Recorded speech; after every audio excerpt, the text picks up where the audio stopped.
Hey, PreSales Collective, it's your host, James Kaikis, and today I'm joined by Eric Rodwell, Vice President of Sales Engineering at Conga. Today's episode is titled, Details Are the Difference. I love this phrase, and it's funny, and I won't give too much away yet, the way that this episode came about. If you've worked for me before, you know that I say the details are the difference between good and great.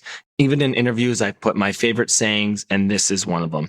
I'm very passionate about this topic, and I know Eric is too. And today, we're going to dig into the details of why details matter and why those details can really make or break your experience in pre-sales. Enjoy today's episode. Eric, good afternoon. How are you, sir? I'm doing well, James. Thanks for asking. How you doing today? I'm great. It's Thursday afternoon. It's September. Don't ask me how. Here we are, but I'm glad we're recording an episode of the PreSales Podcast. Thanks for being on today. Yeah, I'm really looking forward to it. Thanks for having me. And yeah, hard to believe we're already in September. In March, we were going to have an in-person event for a Chicago pre-sales event. And I sat down, it was early March, and I was like, hey guys, there's a chance this event's not going to happen. We all kind of laughed it's going to happen. And here we are, it's September. Companies are giving guidance that you might go back to work in the office next summer. Unbelievable. It really is. Yeah, crazy for sure. Before we get into things, Eric, I want to ask you a question. Typically I ask people how things are going during the pandemic, and everyone has their responses. But I think what's unique about your situation is you're at a company that was acquired during a pandemic. Is that correct? Yeah, that's correct. Back in early May, we were acquired by our biggest competitor. So it's definitely been pretty interesting. Can you share a little bit with the audience about what that has been like? Good, bad, interesting? Yeah, it's had its ups and downs for sure. And I think all of us agree that doing an acquisition during a pandemic is challenging because there's a lot of things going on. You're trying to integrate the companies, the culture, the people, the process, the technology. And a lot of times sitting down in a room face to face with people and just hashing out things on a whiteboard is the way to go. And so given this pandemic, it's more challenging to get through some of those conversations.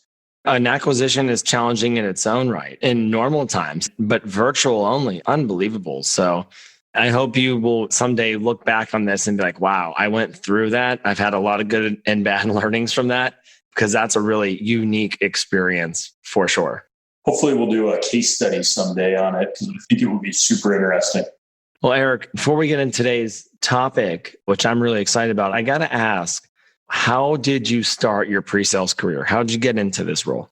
I feel like a lot of us, we kind of just fell into this type of role. So, if I rewind back a little bit, have an engineering background, I was running product management engineering for an organization.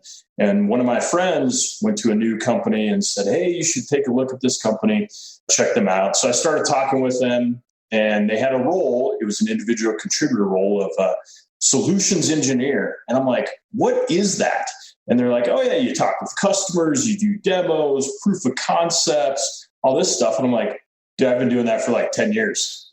And it was weird. I'm like, there's actually a role for this? Yeah, they're like, oh yeah, totally. So I ended up joining that company as a manager actually. So didn't do the individual contributor piece there. And then, worked there for a number of years and then moved over to Conga a little over 3 years ago, running their global SE organization.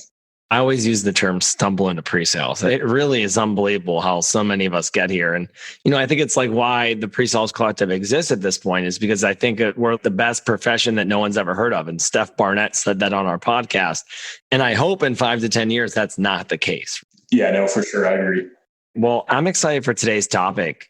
Details are the difference. And giving a little bit of color for me, and I mentioned this in the intro, I have a bunch of sayings that I use in my career and have used in my career forever.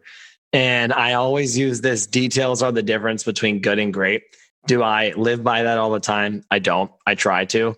And I would even say, even on my interview for my most recent move to Salesforce, this was one of my slides about how I operate.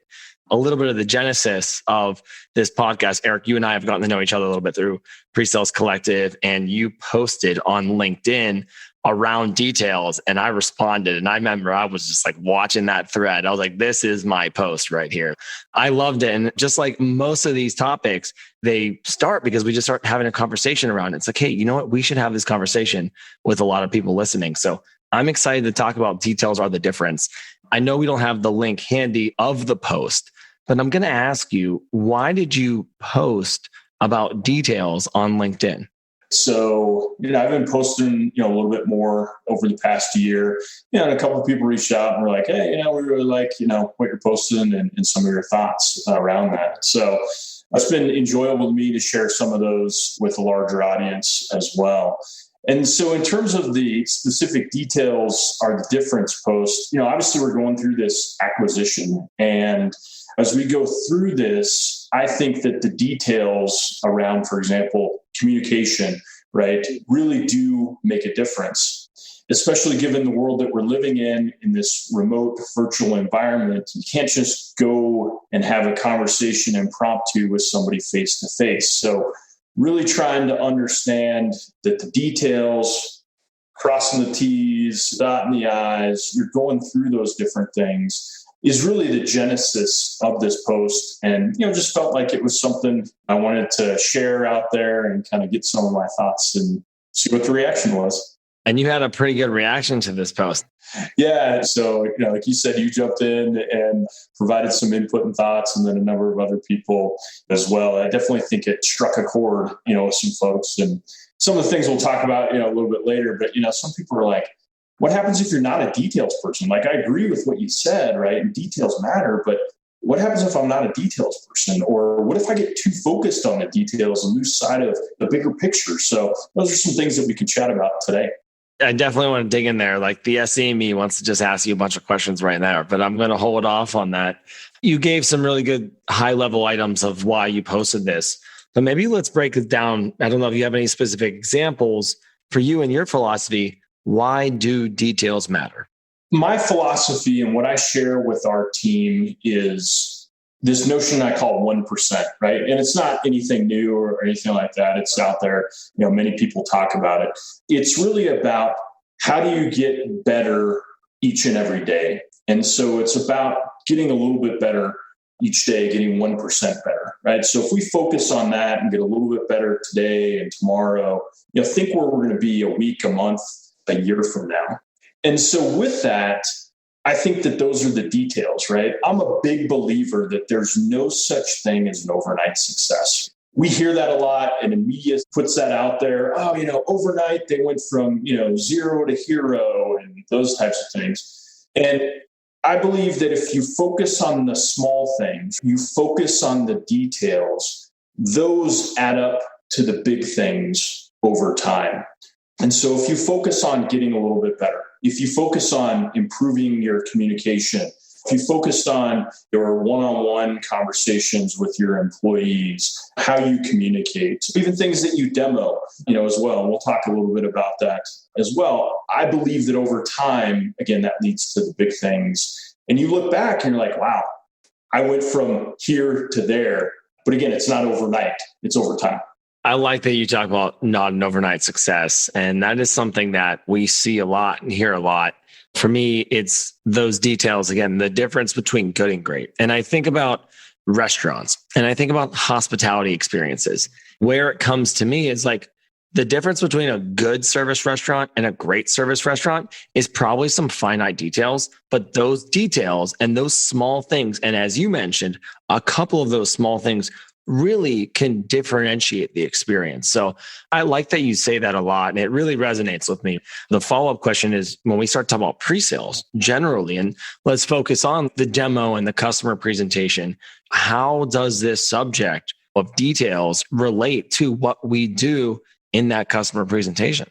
So I once had a boss that told me the specific words that we use during a demo matter.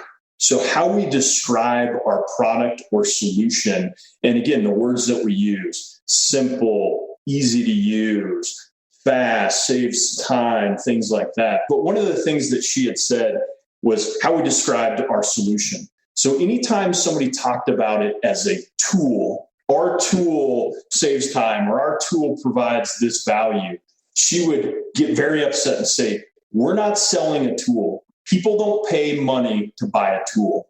They pay money to buy a solution, to buy value, a benefit.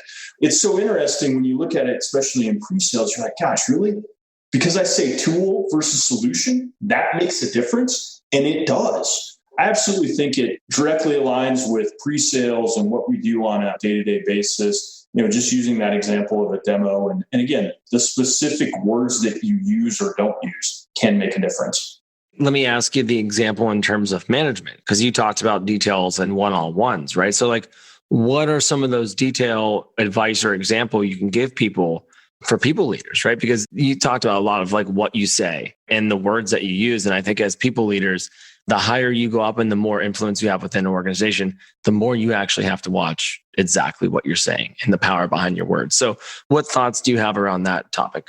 Again, little details. So I'm really big on empathy. But, I think with one-on-ones, and at least for me personally, I'm very organized. I'm a detail person, obviously. So I like to take notes during my one-on-ones. So let's say I'm having a conversation with an employee this week and they bring up, maybe a couple challenges that they're having. And I like to jot those down, jot down our conversation. And then when we follow up the following week or the week after, I like to bring those back up. Hey, last week we talked about this specific challenge. And maybe it's professional stuff. Other times it's personal stuff. And again, depending on how many people you're managing and things like that, for me, it's really hard to remember everything that's going on. So I like to jot down those notes and then come back in. Hey, you told me, that your daughter had a game last week. How did it go? And I'm not trying to be intentional about it. I really do care and I want to know and I want to remember to ask them about it.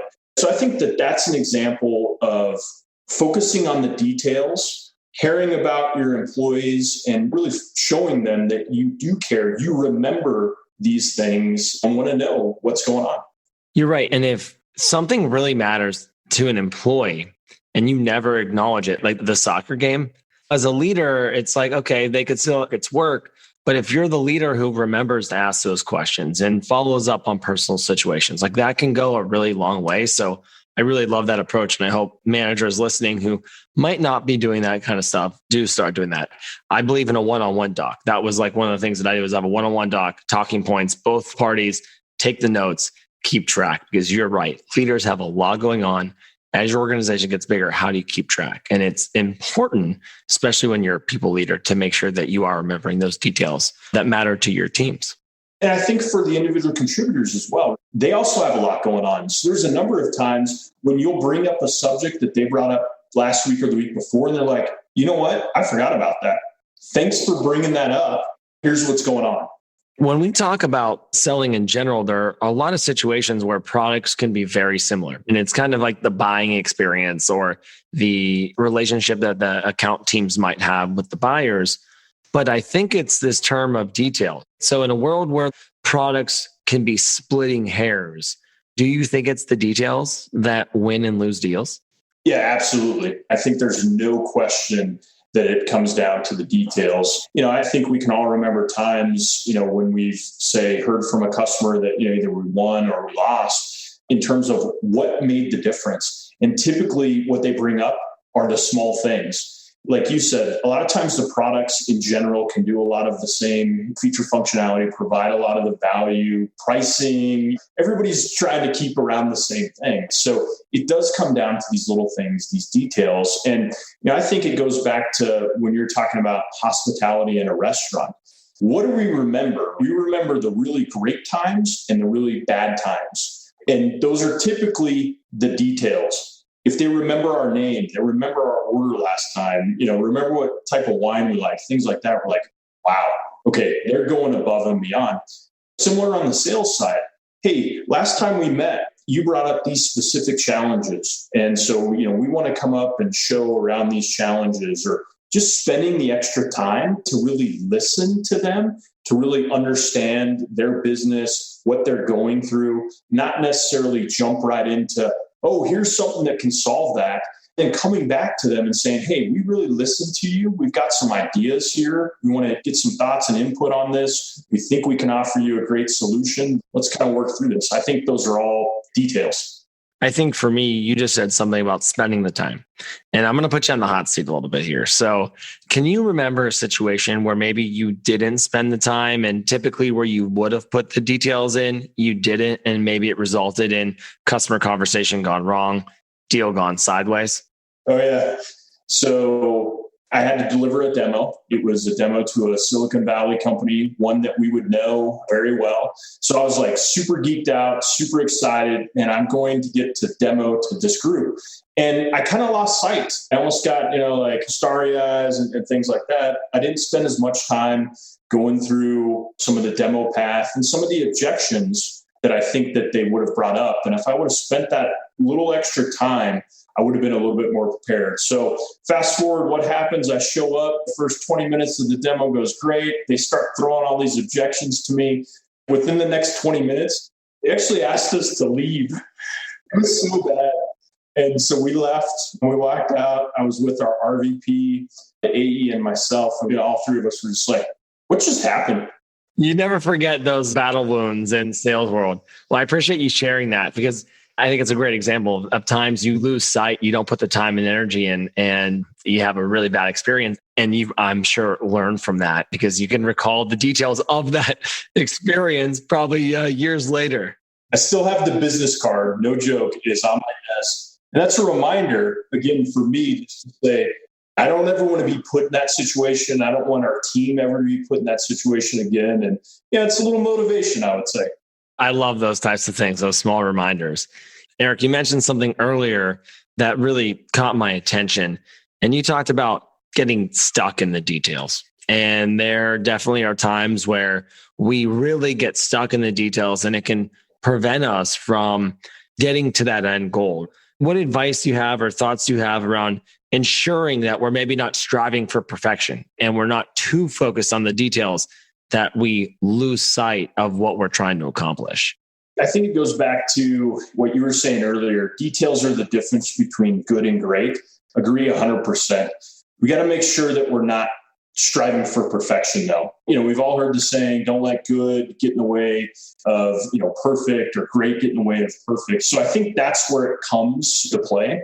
I think the other thing too, at least for me, is I really look at things that I consider non-negotiable items. Those are typically values that I have and that our team has. And I say we cannot forget the details when it comes to these things. So for example, communication is one of my core values as a person, as a leader. And I want to make sure that we don't let anything fall through the cracks when it comes to communication. So I'm going to double, triple check, verify with people, hey, have we done this, this, and this? We want to make sure the communication is good. Did you hear what we said? Do you recall what we said? Those types of things. We're all human. Things happen. We fail. And sometimes, it doesn't go as planned. And that's okay. At the end of the day, it's like, be kind to ourselves. Don't beat ourselves up. To your point, similar to what I was saying with the failed demo earlier, we want to learn from it. We want to make sure we don't make that same mistake again. But again, I think it's making sure that we're not striving for perfection, making sure that we're focusing on some of those key core pieces that are non-negotiable, right? Some of those values. And then, being kind and giving ourselves a little bit of slack when we do, in fact, forget or mess up from that point of view. I love the quote around the great getting in the way of good, because, you're right. Striving for perfection could actually take our eye off the prize and have detrimental impact on a situation. So I have a question for you, because I know this question is going to resonate with everybody here. What thoughts do you have for individuals who have a manager or a leader who's very detail oriented that crosses the line of micromanagement? Because I think we all know that those situations exist. What are your thoughts here? I think it comes down to, I like to think of it as empowerment. So it's one thing to focus on the details. I think it's another thing to be able to set the right expectation for your people and then empower them. And maybe it comes back to like the values. So as a leader, I value communication. I value feedback. if I'm setting the expectation with my employees that communication and feedback are important, and those are the things that I value and want to focus on, then hopefully we're giving those people the empowerment to say, hey, this is important to Eric. And so we want to make sure that we're communicating, we're providing some of that feedback. Again, we hear this, it's like, not directing people and not saying, hey, you have to do this, this, and this, giving them the flexibility, the freedom, the creativity to have them communicate, but not necessarily giving them all the specifics. Now, you can give them some guidance and things like that with that, but it can be a challenge, right? I think some of it also comes into, does that person realize that they're coming across as a micromanager? Sometimes you'll hear this, right? No, I'm just making sure that you know. So I think, bringing that up with your manager and just saying, do you realize when you do this, how that makes me feel or affects me, from that point of view to help out with some of that. I think for ICs too, that might be struggling in that situation, you got to ask for the trust to say, you got to trust me in that situation that I'm going to make the right decisions. And I love that you use empowerment. We can do a whole podcast on employee empowerment. It's one of my favorite things personally. So I appreciate your thoughts there, because I do think when we talk about details generally, there are sometimes times and places to be really detail oriented and times not to, and also circumstances when to and when not to. And I can look back at my career when you gave the example, I'm like, oh man, I was micromanaging my team so much here, right? And like situational, whatever. And I think sometimes there's a time and a place where you have to focus on that, but you have to really make sure you're treading that line carefully. So I appreciate your thoughts there. One of the things you brought up earlier for people who might not be detail oriented. So what advice do you have for people that want to learn how to focus on the details and don't consider themselves a detail oriented individual? So I think it comes back to a little bit what we talked about earlier. Start small. Start somewhere where you want to focus on, maybe looking at a little bit more of the details. And again, come back to your values. So communication, I think, is a big one. So if you're not a detail person and you want to get a little bit more detailed around communication, okay, start small. What are some of the things that you can do from a communication point of view so that you're starting to focus on some of those details? And I think the other thing too is, getting some feedback from your team, your peers, your manager. Typically, we kind of know some of those areas where maybe we don't have the detail and they're not detail oriented around whatever it is. Get some of that feedback, find out where some of those key areas are. And then again, I think starting small. You say you like sayings. I have this saying when it comes to starting small: mile by mile, it's a trial. Yard by yard, it's hard. But inch by inch, it's a cinch. And again, it comes back to what we've talked about. Start small, focus on the small things. Over time, what happens, those add up to the bigger things. I'm writing that one down. That is good. I like the sayings. That's a good saying for sure. It's funny because I think as leaders, you get kind of known for your sayings and you're like, Eric always uses that. I love that. Eric, this has actually been one of the fastest podcasts that I can remember. We just went through all of that pretty quickly. Before we end on this topic, I have to ask, is there anything relating to this topic that I haven't asked you yet that you want to make sure is conveyed? Yeah, I don't think so, James. I think this has been awesome, just kind of reviewing and talking through this. I'm sure that we'll get some questions from this. So, maybe there's something that we can follow up on a future podcast with one of the other members. I think that would be awesome. Before we go, 2 questions for you. The first one being, what is your favorite thing about the pre-sales role? When it comes to pre-sales, I really enjoy being on the sales team. I love trying to win and fight for deals, being on the tip of the spear, if you will. So I really like that piece. I also like the technical piece of it, right? I think it's such a great mix of selling versus technical. You get hands-on. So that for me is invigorating. And then as it relates to leading a team, I just think it's an awesome way to make an impact and to make a difference in people's personal and professional lives, whether that's pre-sales or somewhere else. But that's another main reason that I really like. What advice do you have for people who will go through an acquisition during a pandemic? Communication. So over-communicate, I think is definitely one of them. Back to what we said earlier, and we've been talking about this internally, is be kind. We're all going through this. And For some of us, our kids are back in school. We've got working partners. We're moving, those types of things. We all have a lot going on, and assume positive intent. I think back to what you were talking about with like micromanagement and things like that. I always want to assume that people are going to do the right thing. And until they don't, I'm going to trust them. I'm going to empower them. And so similar as you're going through an acquisition, it's like assume positive intent that everybody's trying to do the right thing. Everybody's trying to figure out some of these really hard problems. It's tough. We're not going to do it right the first time. We're going to make some mistakes. That's okay. We're all in this together, and we're all headed for something great in the future together. We're ending on that, Eric. Thank you so much for your time today. I really appreciate the conversation. I appreciate your insights and appreciate you being on the PreSales Podcast. Thanks, James. Shout out to the PreSales Collective, man. You and the team have been doing an awesome job. I love what has been set up here for the PreSales professionals and organization. And just shout out to you, man. This has been awesome. Keep up the great work. I appreciate it, Eric. It's taken a village to make this happen. So thank you very much. See you next time. All right. All right. Thank you.